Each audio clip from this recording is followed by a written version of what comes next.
Good evening, I'm Joe Donlin. I'm Marnie Hughes. And I'm Rob Nelson. 63 days now until the election. President Trump in Kenosha today surveying damage after a controversial police shooting and deadly protests. While Democratic nominee Joe Biden says we need a leader who does not tear us further apart. New details tonight about a virtual learning cyber attack. Students in America's fourth largest school system blocked from logging on. The scramble tonight to fix it. More unrest in Portland. What's helping control the crowds there after 95 straight nights of demonstrations? Violence against police in America. We look at the number of officers shot in the line of duty and how that number stacks up to this time last year. And a new coronavirus warning for people living in rural areas, while the White House's coronavirus response coordinator says many are at risk.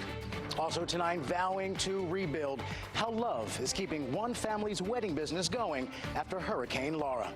Bringing you a night of balance, not bias. It's Tuesday, September 1st, 2020. This is the debut of News Nation.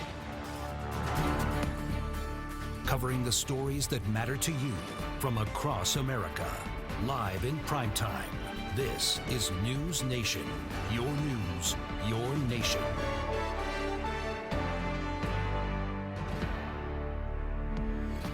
Topping our news tonight, President Trump visiting Kenosha, Wisconsin, and announcing $41 million in emergency funding that he says will help local and state officials promote public safety. The president's visit today coming a little more than a week after Kenosha police say an officer shot 29-year-old Jacob Blake 7 times as he opened the door of his SUV. State investigators say they recovered a knife from the driver's side floorboard. Justice Department officials say some of the funding will go towards hiring and training law enforcement officers and prosecutors. The department reports other funds will go toward community-based crime-fighting initiatives and victim service programs. The president today toured the damage from last week's riots, and he also met with local law enforcement leaders. Wisconsin Democratic Governor Tony Evers and Kenosha's Democratic mayor asked the president to reschedule that visit, saying the city needed time to heal. Here is what we know about the August 23rd shooting of Jacob Blake. Kenosha police say a woman called them to report a domestic disturbance. According to the police union, when officers got there, they learned there was a sexual assault warrant out for Blake's arrest. The union also says Blake fought with officers who were trying to arrest him and carried a knife that he refused to drop when the officers ordered him to do so. State investigators say police tried twice to tase him. That is when one of them opened fire.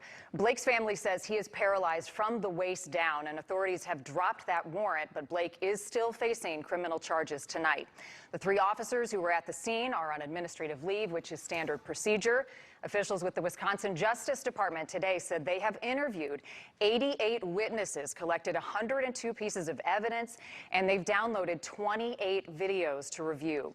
Investigators have also issued 4 search warrants and in all spent more than 600 hours working this case. As for the president's visit to Wisconsin today, News Nation political correspondent Dean Reynolds is here to explain what exactly was the intention of his trip. Dean? Marnie, the president went to Kenosha today despite concerns from its Democratic mayor. He says he made the trip to show support for the city and its businesses affected by rioters. In the company of